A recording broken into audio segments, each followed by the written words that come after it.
actually my first time attending the conference, and before the conference, we had a brief conference workshop in Accra.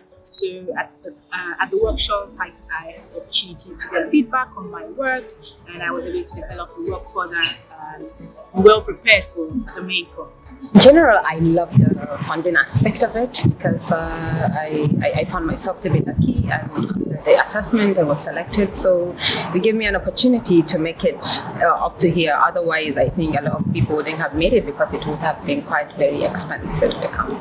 So I think this is very important and very interesting because without the support, the African researchers or from the global south, it will be very difficult for them to attend and present and showcase the research work.